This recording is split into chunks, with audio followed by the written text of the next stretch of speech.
I'm Chris Thomas, and this is Master Class.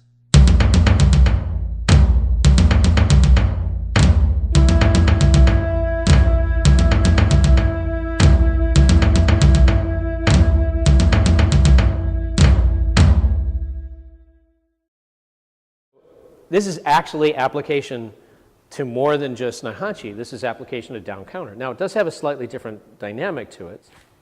Normally, right, this is my goal, blah, blah, blah, blah, blah, but if I end up a little more in front of her, I don't get that side angle. This is the threat hand. I need her head to rotate, not to go up, but to twist into the shoulder to try to stop that. Plus, I'd like to have a hand over here.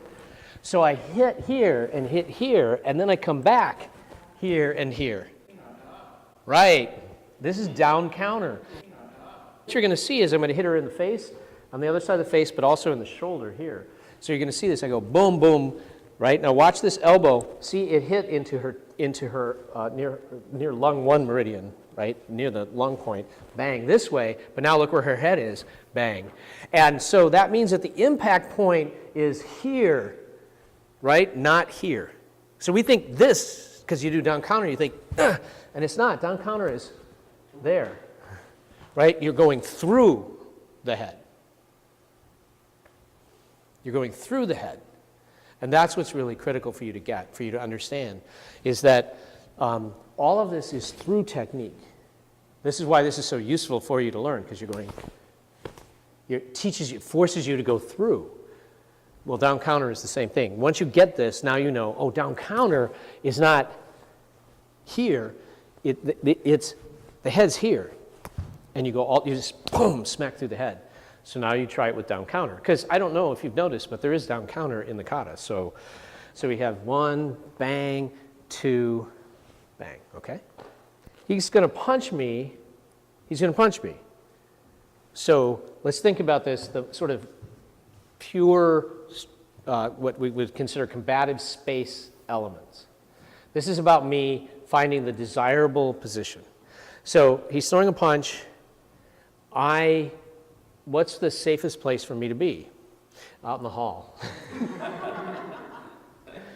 Barring that, I could move off to the 45.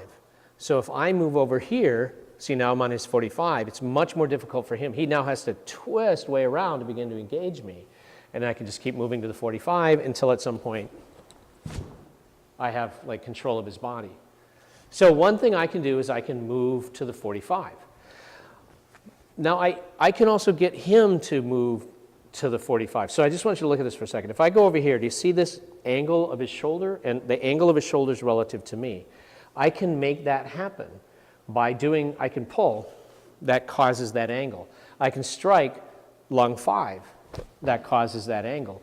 Now another thing I can do is kick him in the leg. See, if I smack him back here, it causes that angle. So the technique when you do this, we're going to do the safe version, not the Isshin version. Okay, there are 4 points around the knees, but there are 2 inside the knee that are the ones you attack. Spleen 10 and spleen 9. However, for safety, we actually attack spleen 11 because spleen 11, the angle and direction for spleen 11 is just out, and it works beautifully, and it's super easy, and it's really safe, which means you can blast away. The correct angle for spleen 10 is downward diagonally through the joint. The correct angle for spleen 9 is upward diagonally through the joint, which destroys the joint. So let me map for you that exact angle. So the kata maps the angle, the exact angle for you to kick up into spleen 9. Isshin specifically teaches us in this manner. By the way, the name Naihanchi, one theory about the name Naihanchi, and this is actually the theory I believe, this particular movement that we have in the kata is found also in a kata in one of the crane systems in southern China. Here's the thing about crane systems in southern China. They're historically related to the karate styles of Okinawa. Because these crane systems, the root of the crane systems and the root of the karate systems was the same, because the karate systems came originally from China. So there is a form in one of these crane systems in the part of China that would have the most direct, so closest to Okinawa where they did a lot of trading. The name of the form is, if I remember correctly, it's no hanji. Oh, that doesn't sound like anything I've ever heard before, right? It sounds a lot like Nahanchi, no hanji. And the meaning of the Chinese name, no hanji, is inside the knee. So, in other words, this form includes information about how to attack inside the knee. And so maybe that's, so this is speculative, but I think it makes a lot of sense that not that form is the origin of Nahanchi, but that Nahanchi and Nohanji from whatever style of crane that is, have a common ancestor, which was called Nohanji inside the knee. And then they each sort of developed along their own separate route, but they kept the inside the knee distinctive of the form, and they used that as its primary thing. So attacking inside the knee. But we're going to use spleen 11, which is about 1/3 or about a hand's width above the knee, and the direction is just outward.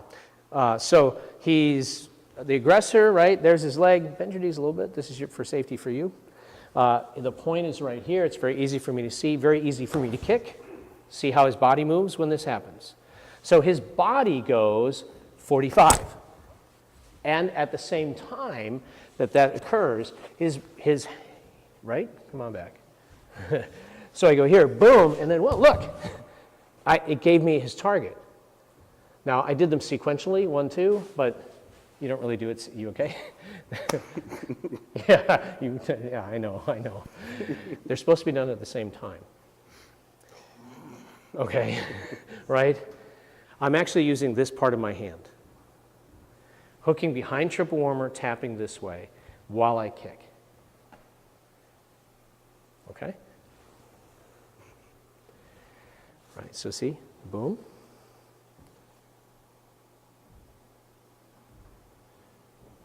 Or, let's take a look at, I like redundancy. So redundancy is the art of doing more than one thing that accomplishes the same purpose. If I take his elbow and pull it this way, his body rotates to the 45, right? So if I grab that elbow, even if I'm just holding onto his gi, and I pull really hard, like I'm trying to pull it to my hip, see how that turns his body? That's also what kicking the leg does. So if I come here and pull him all the way around, boom, then I get to hit him. So I'm trying to take this to the hip and smack. And I did change target. So before, I hit triple warmer 17. This time, this is gallbladder 20. The distinction between the two versions, one version is here. So in application, it looks like this. The other version is here. Either hammer strike or punch while you kick. And you can skip the kick. However, we're very fond of 3 things going at the same time. By the way, you can hit him with this hand too. I only was using 2 pieces. So let's say, for example, that this was a punch coming my way, right? So I received the punch here. Can you see how, from this position, right? I'm standing like this. And so if all I do is turn, I can hit him. So I get to hit him and say triple warmer 17, but at the same time, this hand hits into down here. Then let's add a kick to that, so all at the same time, boom, this way. So we have 3 things hitting simultaneously. And that's what this is. Now, in the kata, they're done sequentially, but in application, the less they feel like 1 and then 2, the better. They're broken apart in the kata because what the kata is showing you is how you can use them either independently or together. Because you can just kick, strike, or you can just strike, or you can just kick, and you get all the result. But when you start compiling them, then you start getting this very, very nice, kind of heavy, complex motion. So, that. All right? Thanks for watching. Now go train.